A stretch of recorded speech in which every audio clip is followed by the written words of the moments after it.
Os ataques entre simpatizantes de Aécio e Dilma prosseguiram hoje, mesmo com a definição do segundo turno das eleições. Tanto o tucano quanto o petista pregaram união nacional logo após o anúncio do resultado. Depois de uma campanha eleitoral intensa, os próximos dias serão de descanso para Aécio Neves e Dilma Rousseff. A presidente reeleita está no Palácio da Alvorada, ainda sem compromissos oficiais. O candidato tucano foi para Belo Horizonte, onde deve ficar com a família até retornar à rotina no Senado. A disputa presidencial deste ano é considerada a mais acirrada da história recente do país e revelou pela primeira vez um Brasil dividido em suas convicções políticas. A candidata petista venceu com 51,6% dos votos, uma vantagem pequena diante do concorrente do PSDB, que obteve 48,3% dos votos. Assim que o resultado foi divulgado, Aécio e Dilma afirmaram que o momento agora é de unir o país. Um desafio e tanto, já que mesmo com o fim da disputa eleitoral, o clima nas ruas e nas redes sociais ainda é de confronto. As provocações partem dos dois lados e não economizam ofensas. Algumas pessoas usaram o resultado das eleições como desculpa para escancarar o preconceito social na internet. Houve até quem sugerisse construir um muro para dividir o país. Eu acho que é preconceito, sim. O Sul Maravilha não é essa maravilha toda, não. A falta de respeito com a opinião alheia era bem marcante. Apesar dos ânimos inflamados entre eleitores, este cientista político acredita que ainda é cedo para dizer como o resultado da votação vai se refletir no próximo mandato. Nem toda divisão eleitoral se repercute diretamente, ou repercute diretamente, é uma divisão política. Política não se reduz a eleições. Mesmo com a maioria no Congresso, a presidente deve enfrentar problemas. A base aliada costuma flertar com a oposição e causar surpresas, como derrotas em votações importantes. A presidenta Dilma provavelmente terá dificuldades maiores nas relações com o Congresso, que acaba de ser eleito, do que nas relações que ela tem com o Congresso já em final de mandato. Ayrton Soares, boa noite. O governo tem condições de ter um diálogo com o Congresso Nacional, com o mercado e com mais da metade da população dos brasileiros, né? Eu acho que tem. É o governo, é só abrir as portas.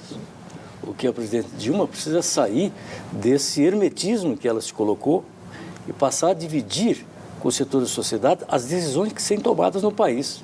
Qual é a crítica que se fez à presidenta Dilma? Inclusive, eu várias vezes fiz. Ela toma as decisões em todas as áreas. Ela se envolve na política externa, na política interna, etc, etc. Mas se envolve de uma forma que as opiniões que vêm dos setores próprios dessas áreas não são levadas em consideração. Então, ela precisa democratizar o governo dela, para sucesso dela. Ela diz que vai ser melhor, não é? Eu vi o discurso dela. Eu vou melhorar, não é? Então, uma das melhores que precisa fazer é essa agora.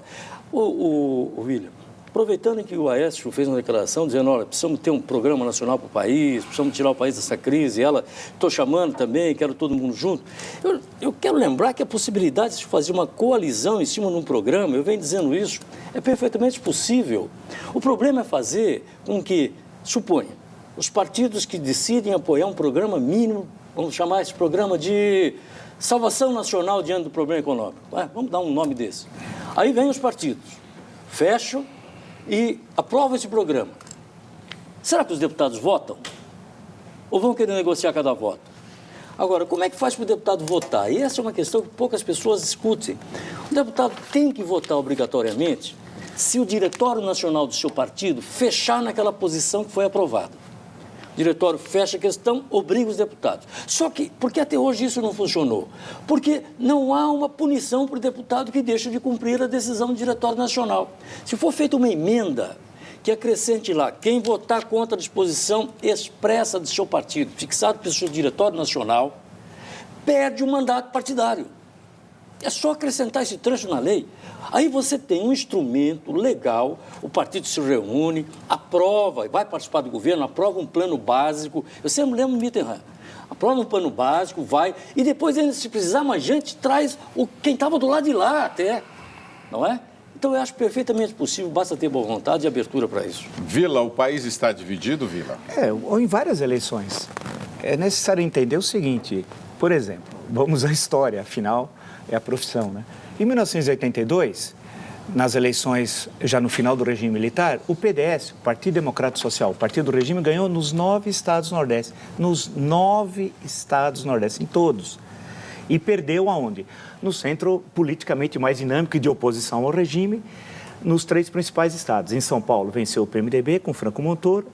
Em Minas Gerais, venceu também o PMDB com o Tancredo Neves. E no Rio de Janeiro, a célebre, histórica vitória do PDT com Leonel Brizola, né? Então, só para mostrar que esse tipo de divisão, isso já ocorreu a partir de... Eu estou falando de 82 para cá, ainda quando as eleições eram com 5 partidos, havia uma série de limitações. Portanto, esse tipo de divisão do conjunto no Nordeste em relação a outras regiões do país, isso não é novo. Então, primeiro ponto. Então, não vamos dizer que é um problema agora. Isso pode se levar a um tipo de interpretação sociológica do voto, que é uma relação direta entre o voto e quem está no governo, né? Isso é claro, 1982 é isso. É bom lembrar que 82 era em meio à última grande seca do século XX. É uma seca que começou em 1980, final de 79, 1980, e que foi terrível para o Nordeste, chegando até 1983, mais ou menos, tal, né? Então, acho que a primeira coisa é isso. Agora, ter uma divisão como essa, em 2014, dos votos, não me parece ter nenhum problema. É disputa política. Política, sim. Governo é governo, oposição é oposição. Qual é a grande novidade dessa eleição? A oposição existe. Ela, em 2006, teve uma atuação tímida, 2010, idem, e 2014 foi ativa. Política, sim. Governo é governo, ganhou, leva e governa. E oposição... A oposição tem de combater o governo como em qualquer país democrático. Buscar conciliação, ela é horrorosa. A gente tem de mostrar que existem contradições, existem projetos, não só 2, outros para o país.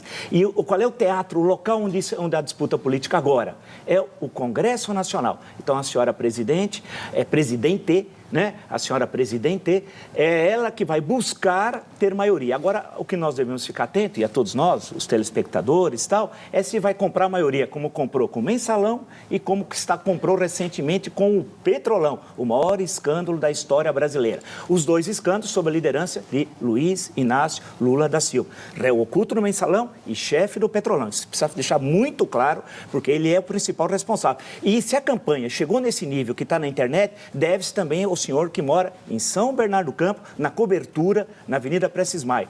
Ele que criou as agressões, agrediu o candidato da oposição, falando em droga, em álcool, que agredia mulheres. Quem falou isso publicamente nos comícios tem um nome: Luiz Inácio Lula da Silva. É importante registrar, ele é o responsável por toda essa situação. A presidente Dilma Rousseff venceu em 15 estados, enquanto Aécio Neves foi vitorioso em 11, além do Distrito Federal. Vamos ver agora como ficou o mapa da votação. Dilma teve a maior vantagem no Nordeste, onde venceu em todos os estados. No Maranhão, a presidente conquistou o maior percentual de votos válidos em todo o país, 78,76%. No Norte, Dilma venceu com 56,54% dos votos. A petista ganhou no Amazonas, Amapá, Pará e Tocantins. Já Aécio ficou na frente no Acre, em Roraima e em Rondônia. O tucano venceu em todos os estados do Sul, do Centro-Oeste e no Distrito Federal. Santa Catarina foi o estado com maior percentual de votação do tucano, 64,59%. Aécio venceu no Sudeste com 56,18% dos votos. Ele ganhou em São Paulo e no Espírito Santo. Já Dilma foi vitoriosa no Rio de Janeiro e em Minas Gerais. Vila, o que aconteceu em Minas Gerais? Aécio saiu em 2010 do governo de Minas com alto índice de popularidade. Né? É interessante as análises de eleição, depende de que lado a pessoa está. Se fosse o inverso a votação, o PT tivesse perdido as eleições, mas ganho em São Paulo, e o PSDB tivesse perdido em São Paulo e vencido as eleições nacionais, a leitura seria o seguinte, que o Estado onde a leitura marxista, onde o Estado que está mais desenvolvido as forças produtivas capitalistas, onde a luta de classe está mais presente, onde o partido proletariado está mais organizado, os sindicatos mais combativos e a classe operária mais mobilizada, é que levou à vitória do Partido dos Trabalhadores quando um partido de direita, que seria o PSDB.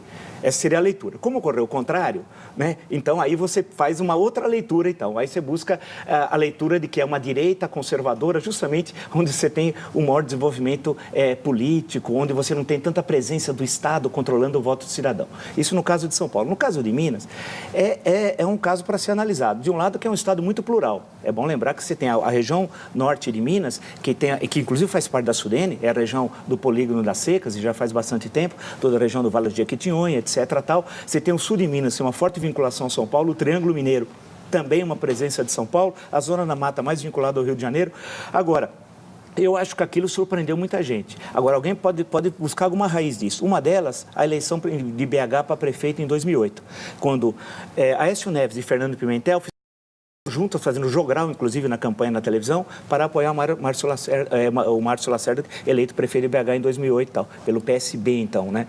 Pode ser que naquele momento não ficou muito claro já para parte da população qual é a diferença entre os dois projetos. Isso no caso de Minas. Mas surpreendeu Aécio Neves, como surpreendeu também a votação que ele teve em São Paulo. Quase 2/3 dos votos. Uma vitória consagradora em São Paulo, também uma surpresa. Agora, concluindo, é bom lembrar que o Lula ganhou em 2002, ganhou em 2006, em Minas, Dilma ganhou em 2010 e agora em 2014 em Minas Gerais. Portanto, não é acidental quando você ganha 4 eleições presenciais. É necessário fazer uma análise mais profunda. Ayrton.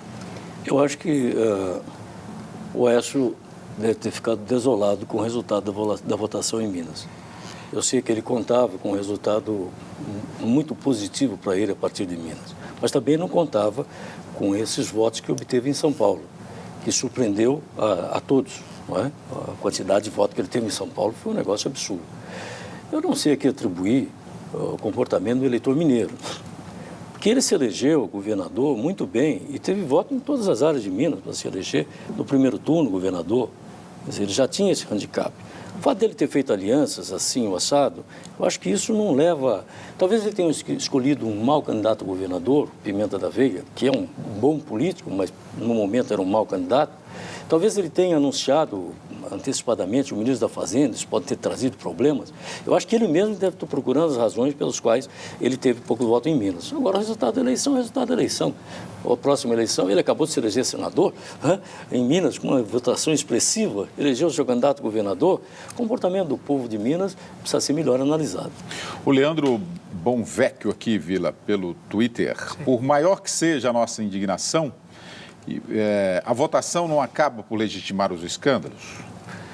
É uma boa discussão. Até que ponto... Na verdade, não houve influência, né, sobre essa questão corrupção nas eleições. Houve, depende da faixa do eleitorado. Isso é difícil a gente detectar, por isso que precisa ter pesquisa, não aquelas pesquisas fajutas, pesquisas acadêmicas de mais longo prazo, até para entender qual é o comportamento do eleitorado brasileiro em relação à questão de corrupção. Isso, claro, está mais voltado no eleitorado que tem mais vivência política, acompanha mais a conjuntura, etc. Tal. Você tem um eleitorado que é dependente do Estado. O eleitorado que é dependente do Estado para sobreviver, ele tem uma outra relação com o voto do que aquele que é independente do Estado. Ele sobrevive pelas suas próprias condições. Então, a questão da corrupção, você só fazer o discurso da corrupção, você pega as faixas médias da população. Agora, você precisa fazer discurso para o chamado, entre aspas, andar de baixo, ou seja, que representa, inclusive, a maior parte do eleitorado. A faixa entre 0 a 2 salários mínimos, a faixa de renda familiar. Eu acho que a dificuldade maior do candidato foi não ter conseguido fazer um discurso também para essas faixas. Agora, teve uma campanha de injúria, calúnia e difamação nunca vista na história. Por isso que essa eleição é a mais suja da história brasileira. Destruíram Marina Silva como eu nunca vi na minha vida. Não há nenhum caso precedente no Brasil. Em 2 semanas ela foi destruída na segunda quinzena de agosto, início de setembro, e depois a campanha de injúria, calúnia e difamação, liderada pelo Luiz Inácio Lula da Silva, destruiu o candidato opositor, né, fazendo acusações gravíssimas de ordem moral, sem nunca ter feito qualquer comprovação. Né? A Leda Gonçalves aqui pelo WhatsApp, Ayrton, qual que será o destino de Marina Silva, já que o Vila citou o nome dela? Eu acho que a Marina tem uma tarefa de construir o seu partido, acho que vai se dedicar a isso agora, com a votação que teve, pode ter conseguido mais forças para tanto, não é? Acho que deve ser esse o papel dela. Mas eu estou achando que o Vila está carregando muito a tinta. Eu sou obrigado a dizer que essas acusações que ele está fazendo aí para o ex-presidente Lula e faz pessoa. A todo momento ele é uma boa pessoa, ótima pessoa. Essas acusações, elas têm respaldo em delações premiadas, têm respaldo, mas eu nunca vi uma denúncia formal contra o presidente Lula. Nunca vi ele ser levado a um tribunal. Nunca vi apresentado provas contra ele. Eu nunca vi.